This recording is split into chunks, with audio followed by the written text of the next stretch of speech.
This happened during the last days of the year of 2004. You can look up the country if you want. It was a live show by a rock band with a loyal following. They didn't have nationwide fame. Not until after that day. But thousands of people attended their concerts anyway. They had this tradition, the night of the flares. The musicians asked the public to bring flares to the shows. It was strictly illegal, but who the fuck cares, right? The whole concept was to create some visual impact in the mosh pit while they played.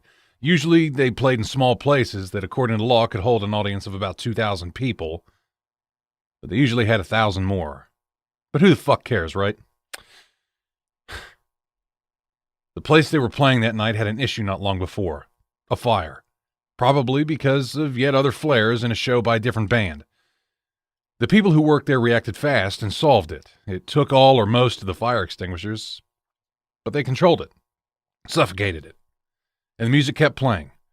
You know who refilled the extinguishers? Yeah. Who the fuck cares, right? That night of December, as the flares lit in the second song or so, the ceiling caught fire, yet again. The roof had some decorations, some very flammable decorations, yes. But some people believe that due to the first fire, the owner decided to try to cover it with a plastic net, called media sombra. Apparently, that day both owner and lead singer had told the people not to use the flares. Whatever the truth, it doesn't matter. Someone did. As the net burned, fire rained from the ceiling, spreading like a virus among cannibals. There were 6 doors. 4 of them were chained shut to stop people from entering the building without paying. Of course, they couldn't be used for their intended purpose. There was no fire alarm, no fire detectors, no emergency lighting, and as the fire reached the wires, the lights went out. And 3,000 people were caught in the absolute darkness with only the red bright above. Some people managed to break the chains and open the doors, but it was too late. Not for them, but for others.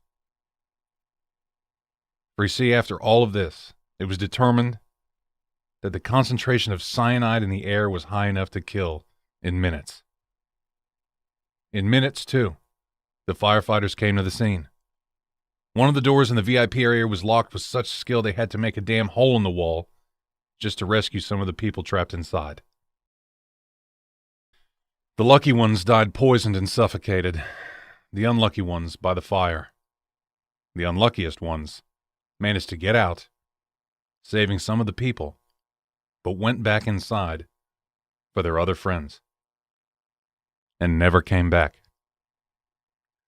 194 people died that night. 1,492 injured. When the firefighters could enter the building, they found children inside a bathroom. Some of them toddlers. They died in their sleep.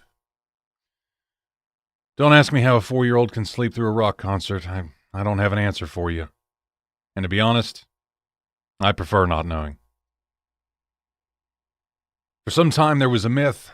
People said that the bathroom was used as a nursery, so parents would leave the children there while enjoying the show. Even since this has been cleared, the minors were present, yes, but they were the children of the club's employees. As the light of dawn came, after the people were finally evacuated from the streets and after the firefighters finally won the fight, some witnesses could see the silent testimony of the final seconds of so many.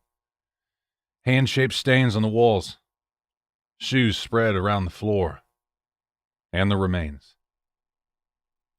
The city's manager had received more than 30 alerts about how dangerous that building and several others were. He ignored them. The owner of the building itself, but not the nightclub, was a shady character denounced for human trafficking and some other beautiful, beautiful things. As far as we know, he kept working on his several businesses by force of bribes. The musicians went to jail, and their manager, and several others. But people, some people insisted in trying to blame the fans as if they assisted to a mass suicide and not a rock show. The survivors demanded that the building be converted into a museum. It wasn't. What was left of the stage was retired. So the shoes and the other things that survived the fire, and the hands on the walls, yeah, the walls were painted again.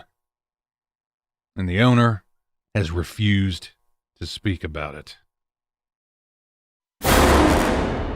For another story, tune in next Tuesday. Meanwhile, watch another video. And don't forget to like, share, and subscribe. Check the description for our social media. And sleep well. If you can.